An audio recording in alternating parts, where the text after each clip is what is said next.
Have you ever felt misunderstood, judged for something you're capable of, even when you're simply trying to protect what matters most? Imagine the sky, a vast canvas of possibility, where a single name can silence the roar of fighter jets and redefine what's thought to be impossible. This is a story about a woman whose legacy wasn't just written in the clouds, but whispered with awe and respect among those who truly understand the limits of the sky and the extraordinary individuals who dare to break them. The sky echoed with laughter as one of the F-16 pilots cracked a joke over the comms. "Get a load of this UFO. Either our radar's fried or Grandma just broke the sound barrier in a soup can." The rest of the squadron erupted in chuckles, eyes locked onto a single, fast-moving blip on their scopes. A small jet, screaming across the sky at Mach 1.1, looked like someone's midlife crisis with wings. They assumed it was just another daredevil in overclocked gear showing off where they shouldn't. But then command read out the pilot's identity. Everything went still. The banter vanished, and so did the arrogance. Not a sound in the cockpits, not a whisper across the radios. Just one name had frozen a squadron of elite fighter pilots in mid-mission. Commander Rachel Monroe, age 42, former test pilot, call sign Viper Ghost, a legend. While others had just taken to the skies, Rachel had long since mastered them. Inside the cockpit of her heavily modified L-39 Albatross, her fingers moved with ease and certainty across the controls, each motion fluid, deliberate, like a concert pianist coaxing sound from an instrument she had built with her own hands. Beneath her, the jet wasn't just a machine, it was a living thing, humming with energy, every vibration in tune with her heartbeat. The cockpit was her sanctuary, and every whisper of wind across the fuselage a familiar voice. For years, she had danced with death at supersonic speed, never flinching. Since leaving the military, Rachel had become a consultant for high-speed civilian aircraft, spending more time in the sky than on the ground. She took jobs that let her fly on the edge. Where others feared to tread, she tested limits. Today's mission? Routine for her, remarkable for everyone else. She was testing the upper capabilities of her upgraded L-39 in a narrow slice of restricted airspace bordering a military zone.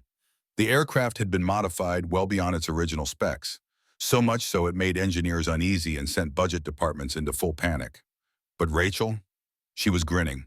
As the needle on her speed gauge ticked past Mach 1, a thrill coursed through her. The sonic boom that followed wasn't a warning, it was a symphony, a chorus she had orchestrated time and time again. This wasn't danger, it was art, and she was the artist. What she did have was clearance. What she didn't have was fame that translated down the ranks. Nobody at ground level ops had any idea who was in that aircraft. To the radar techs, the dot on the screen was just a civilian jet doing the impossible.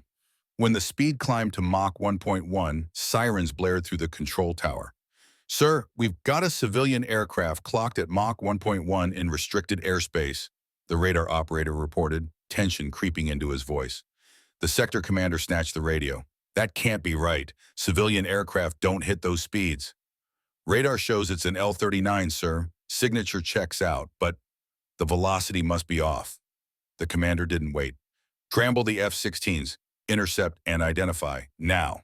Within minutes, two fighting Falcons were tearing up into the stratosphere. Their pilots were seasoned, but nothing in their files prepared them for this. They assumed they'd either find a faulty radar system or the boldest civilian idiot in recent history. Up in her jet, Rachel remained calm, watching her displays with the quiet intensity of someone who had nothing left to prove, but everything still to protect.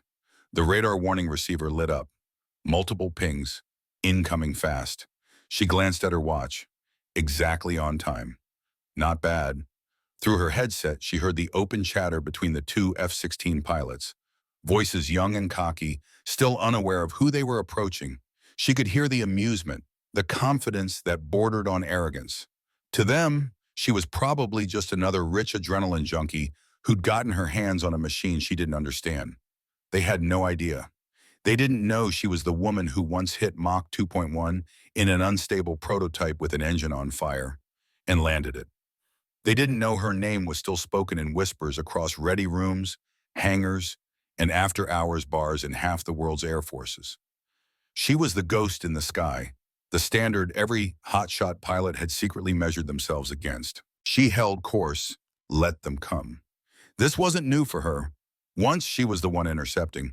Once she was the one armed, making the call, holding the line. Today, the roles had reversed.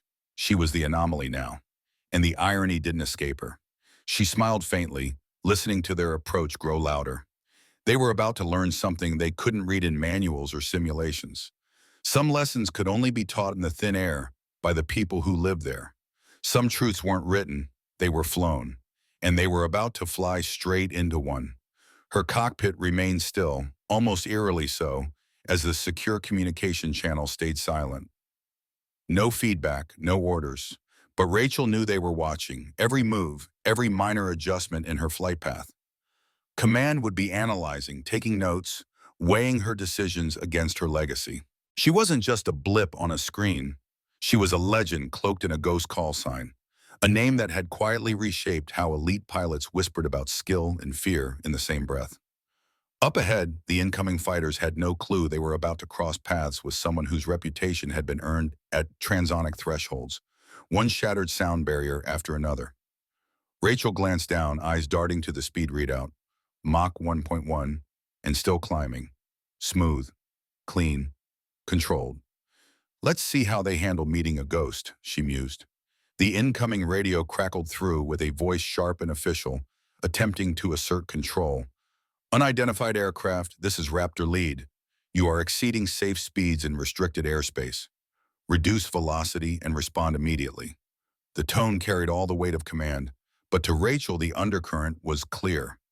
Confusion. Uncertainty. Whoever was speaking had never seen a supposed civilian plane pull off a sustained Mach 1 without even breaking a sweat, especially not on a channel reserved for military frequencies. She could hear their internal chatter easily. Military comms were only as secure as the people using them. If you knew where to listen, you could hear everything. And Rachel had always known where to listen. Raptor 2 to lead, came the second pilot's voice, clear through her intercept. I've got a visual. Looks like an L-39, but the speed reading doesn't add up. Stay focused, Raptor 2, replied the lead. Maintain intercept course. Then came the smirk-laced remark from Raptor 2. Hey, boss, should I fly over and check if Grandma needs help? Looks like she's rushing home for the early bird special. Rachel didn't need to see their faces to picture the amusement behind that voice.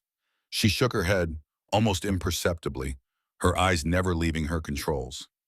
Kid, she thought, always in such a hurry to act like he knows the skill. Raptor Lead's voice came again, harder now, more clipped. Civilian aircraft, you are in violation of multiple flight regulations. This is your final warning before we take action. Still, Rachel didn't respond. She held her line, kept her speed, and watched the twin F-16s slip into position behind her. Their formation was textbook, tight, disciplined, confident. But there was something just beneath their surface, a hesitation, an almost imperceptible crack in their confidence. They weren't prepared to face a mystery wrapped in familiar metal. They were trained for enemies, not enigmas. Raptor 2 to lead, permission to close distance and get a better look at this rocket ship? Negative, came the quick reply. Maintain current separation, something's off. But Raptor 2 wasn't done. His voice still carried the light-hearted swagger of youth. Come on, lead. What's the worst that could happen? She's probably some tech billionaire's wife taking daddy's toy out for a spin. Rachel allowed herself the barest of smiles. The arrogance of youth, she remembered it well, before the cold air at 17,000 feet had stripped her of illusions and taught her what it really meant to survive the sky. At the sector command center, alarms began flaring across the radar stations. Screens flooded with alerts that didn't make sense. The radar operator blinked at the readings and, Sir, we're tracking sustained Mach 1 from a civilian-tagged aircraft. Profile matches an L-39, but the performance? It doesn't line up with any known variant. The sector commander leaned closer, his eyes narrowing. Initiate full ID protocols. I want to know exactly who's flying that thing. The operator's hands moved quickly. Already running, sir. We should have... Wait. He froze mid-sentence, his face draining of color. Sir, we're receiving encrypted identification codes from the aircraft. The commander straightened. What classification? Highest level, sir, presidential clearance. A beat of stunned silence. Show me. Text filled the center screen, slowly at first, then in bold, unforgiving clarity. Aircraft identification. Commander Rachel Viper Ghost Monroe. Clearance level, unlimited directive, do not interfere. The room went quiet as if someone had cut the oxygen. Every officer present had heard the name, whispered through ranks, never confirmed, always speculated, but none had ever expected to see it spelled out in real time on their own secure feed. The commander's hand trembled slightly as he reached for the radio. Raptor flight. Abort intercept immediately. I repeat, abort intercept. Stand down and maintain respectful distance. Thousands of feet above, Raptor Lead's voice came back. But now the certainty had slipped from his tone. Command, say again. Did you say abort intercept? Affirmative, came the reply. The pilot is Viper Ghost. Do not approach. Do not interfere. Maintain escort position only. On the encrypted internal channel, Raptor 2's bravado vanished completely. Lead, did he just say what I think he said? There was a long pause, long enough to feel the silence, long enough for the weight of history to settle over the cockpit. Finally, Raptor Lead answered. His voice, now tinged with something close to reverence, broke the silence. Raptor 2, switch to the primary frequency. We need to apologize. The shift in tone from Raptor 2 over the main channel was immediate. His voice tightened, suddenly formal and tear-edged with a hint of panic. Commander Monroe, this is Raptor 2. Your speed is extremely impressive, ma'am. Exceptionally smooth flight path. Would you like us to clear any airspace for you? Rachel finally responded, her tone steady, almost nonchalant, as though this was all routine. Raptor flight, this is Monroe. Appreciate the escort. You boys can maintain current spacing. I'm running a series of performance evaluations, so do your best to keep up. Yes, ma'am. Absolutely, ma'am. We'll do our best. On the internal channel, Rachel caught Raptor Lead's voice, and this time it carried the gravity of a man realizing he was in the presence of something far bigger than expected. Now, 2, do you have any idea who we just called Grandma? I'm starting to, came the uneasy reply. Lead, she's not just some legend. She's the reason half the procedures in our flight manuals even exist. Every speed record we were taught couldn't be broken. She broke them. Rachel permitted herself the smallest of smiles, her focus unshaken as the test proceeded precisely according to plan. The data coming in looked all clean, the aircraft performing within margin. But the unexpected bonus? Watching these young hotshots confront the uncomfortable truth that sometimes legends aren't history. Sometimes they're still flying. Back at Sector Command, the situation was unraveling fast. Junior officers scrambled through digital archives, frantically pulling up Rachel Monroe's service record. What they uncovered made even the most seasoned veterans slowly step back from their consoles. A communications officer called out, voice tight, "Sir, we're getting inquiries from NORAD, the Pentagon, and the Joint Chiefs. They want to know why we scramble fighters against Viper Ghost." The sector commander closed his eyes for a long second. 28 years of distinguished military service, and he'd never once imagined he'd have to explain why his people tried to intercept her. A living icon. Meanwhile, above the clouds, Rachel continued her test run, now flanked by 2 of the Air Force's best, pilots whose sense of confidence had, in the span of mere moments, shifted into something bordering on reverence. They no longer cared about how fast their F-16s could go. They were flying alongside a name whispered across every Air Force base in the world. Some names don't need introductions. They only need confirmation. And in this moment, every page of their training, every carefully defined limitation, every performance parameter, they all fell away. Because next to them was someone who had already gone beyond it all. Not just in speed or altitude, but in spirit. What truly defines a pilot? The tools they wield, the doctrine they follow, or the boundaries they dare to break? If you believe in legends, then you believe in the ones born to shatter every rule. At the Pentagon Command Center, General Morrison picked up the red priority line from NORAD. "Sir, we need clarification regarding Sector 7. Two F-16s aborted an intercept on a civilian-class aircraft with presidential-level clearance.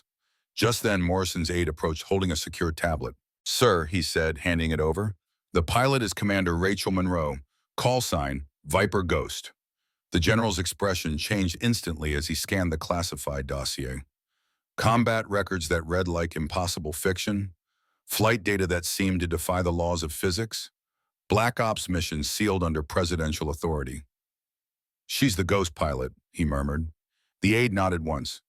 "The only person ever cleared for unrestricted test flights under direct presidential oversight." Back at Sector Command, the full weight of their mistakes settled in. Their routine intercept was anything but routine. It had been monumental. "Sir," the communications officer said, voice low, reading directly from her file, "Commander Monroe authored our entire high-speed intercept protocol, our training manuals, her doctrine, the speed thresholds we treat as limits. She created them by breaking them." The sector commander's stomach dropped as he processed the magnitude. "Go on."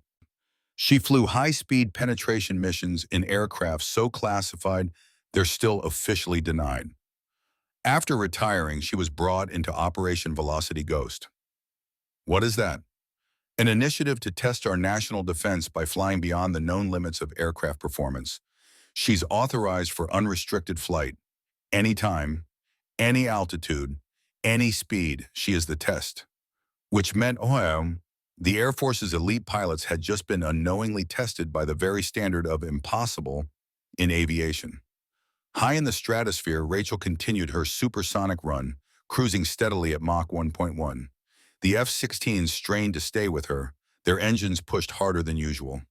The tension in the escort pilots' voices was evident. "Raptor lead to 2. Throttle up. Don't let her pull ahead. How in the hell is she holding Mach 1.1 like she's just out for a drive?" Rachel keyed her mic again, voice still calm.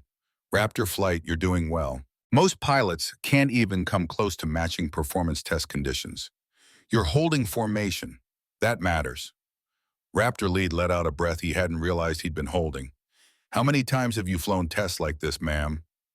"This speed profile?" Rachel replied coolly. 43 times."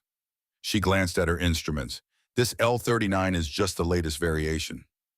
Attempt 12. Previous flights had peaked at Mach 1.3, but today, Rachel chose restraint. A quiet intensity filled the cockpit. Mach 1.3 in a machine that, by every standard, shouldn't even touch the sound barrier. Raptor 2 Flying Wing now sat in quiet awe. "Have other squadrons failed these tests?" came his voice over comms, laced with a mix of curiosity and humility. Rachel smiled at the question. It told her everything. "You're asking that while holding formation at Mach 1.1, she replied calmly. "That tells me you haven't failed." Hundreds of miles away, the phone rang in the office of the wing commander at Edwards Air Force Base. He picked up, only to hear the unmistakable voice of General Morrison.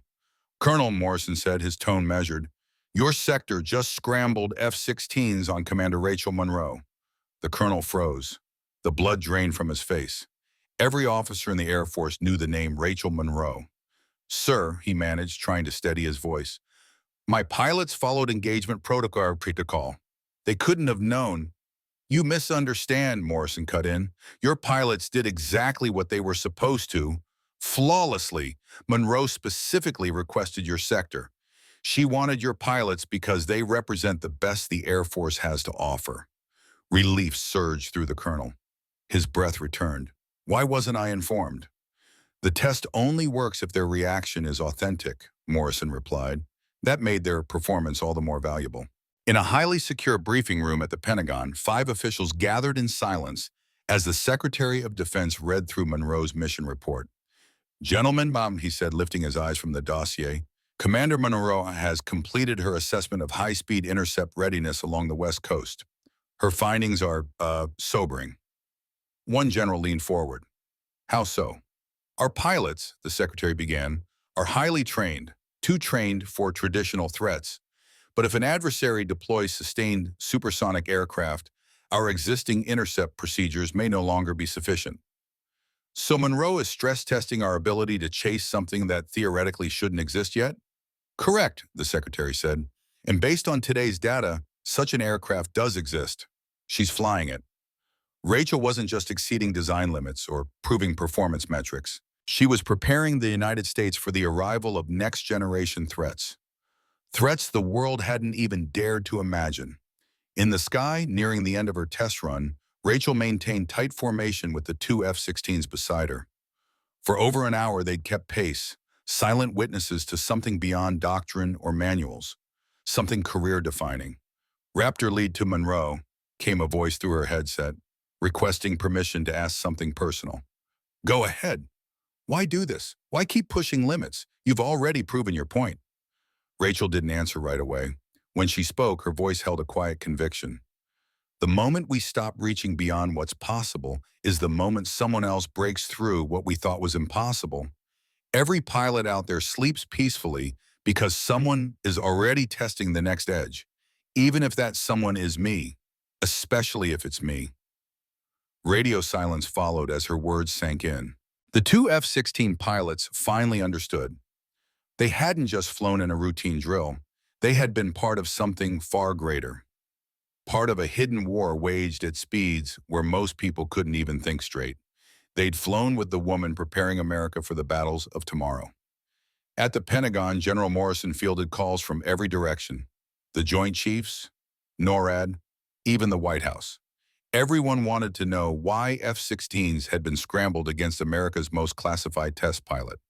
Sir, Morrison's aide reported, scanning a printed page.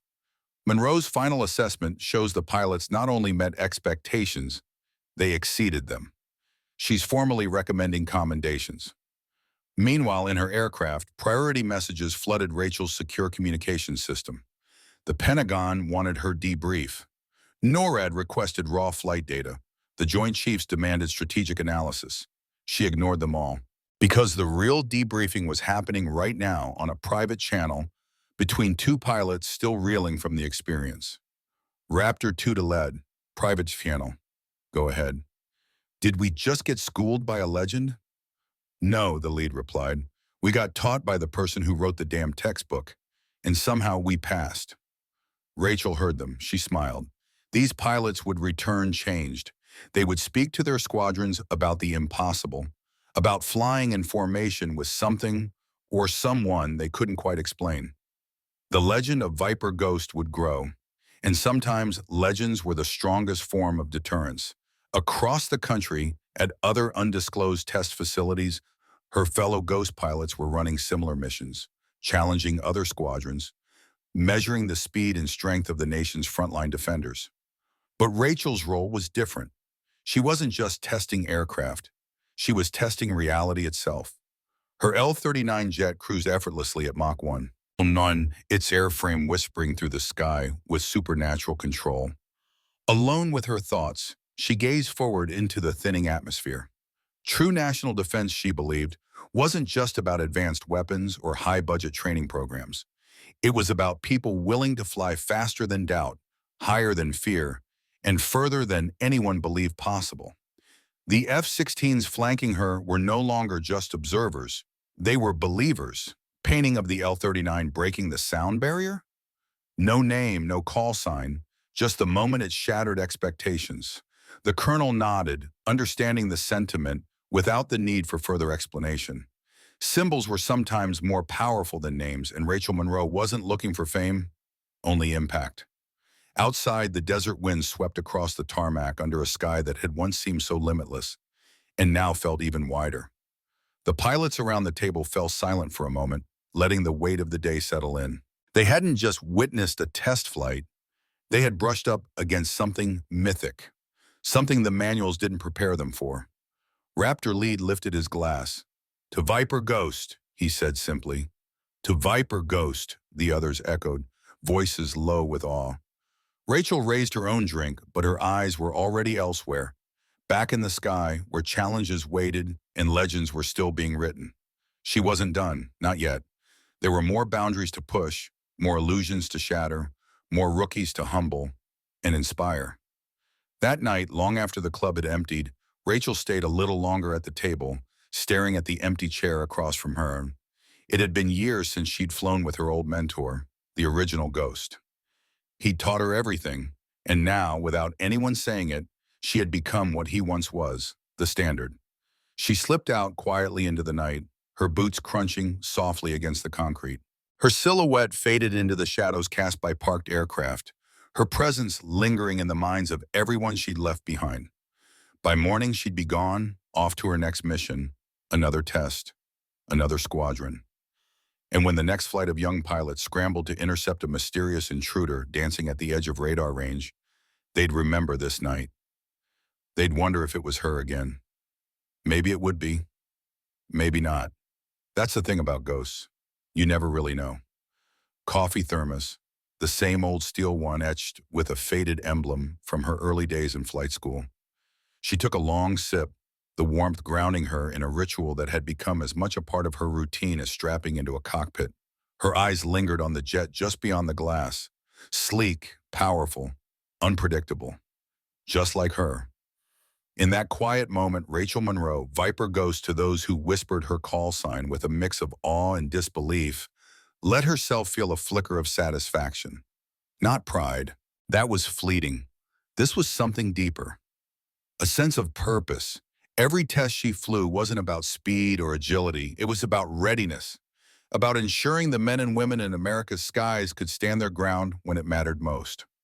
Half a country away, Sonic-led Bank gently left, leading his flight in a textbook formation. The skies around him were calm now, but he knew better than to get complacent. Rachel's words still echoed in his head like a second voice beneath the hum of the engine. He had replayed that moment in the officers' club 100 times in the last year. The laughter, the sting, the lesson, that wink. It hadn't been mockery. It was a passing of the torch. And now, with a new generation of pilots behind him, he felt that responsibility settle on his shoulders. Not heavy, but definite, like a weight you chose to carry because you knew what it meant. He didn't fly to impress anyone anymore. He flew to defend, to lead, to honor the standard that had been set by a legend. Back in the Nevada hangar, Rachel secured the last strap of her flight suit. Her team had run final checks hours ago, but she'd rechecked everything personally. That was the difference between myth and reality, attention to detail. Her fingers brushed over the worn edge of her helmet, the inside lined with notes and numbers only she understood.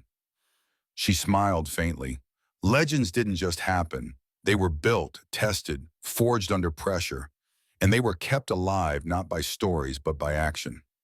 As she walked toward the L-39, a tech saluted her. "All green, Commander. Winds are stable. You're clear for takeoff." Rachel returned the salute, calm and composed. "Thanks, Chief. Keep an eye on the telemetry. If the left stabilizer starts pulling again, scrub the run." The Chief nodded, eyes sharp with respect. Inside the cockpit, she settled into place like it was a second skin. Switches flipped, lights blinked. The hum of life surged through the jet, and then silence. That final breath before chaos and speed blurred together into one. Tower cleared her for takeoff. As the jet roared down the strip and vanished into the heat-hazed sky, the Chief muttered to himself with a grin, "Ghost is up." Somewhere far above, cutting through the stratosphere like a whisper of thunder, Commander Rachel Monroe flew alone, but never truly unseen. And every pilot below who had ever felt the tremble of her passing knew what that meant. America's sky still had its ghost, and she was watching. Flight jackets settled across her shoulders like an old memory, familiar, worn, and stitched with purpose. She pulled it tighter, its weathered patches brushed by the desert wind as she stepped into the hangar's dim light. The sun had already dipped beneath the horizon, and silence reigned over the flight line, broken only by the occasional whisper of jet fuel lingering in the air. Tomorrow she'd be in a different state, standing before a new squadron. Another patch of American sky would echo with the roar of engines pushed to their limits. Another group of fresh, eager pilots, most of them still wide-eyed, still learning what it really meant to own the sky, would take to the air, thinking they knew speed, thinking they understood combat. But they hadn't flown with her yet. They didn't know that some rules up there weren't written in manuals. They were earned, with sweat, with fire, with moments where life teetered on the edge of velocity and silence. And when those moments came, they'd learn. Because above the clouds, past the point where radar begins to fail and sonic booms tear apart the calm, there still fly those quiet legends. They don't boast. They don't ask for recognition. They don't need it. They're the ones whose call signs are spoken like folklore in ready rooms and hangar bays. The ones who disappear from sight long before they're gone. Who race faster than doubt, faster than hesitation, faster than the very jets they command. And they always will.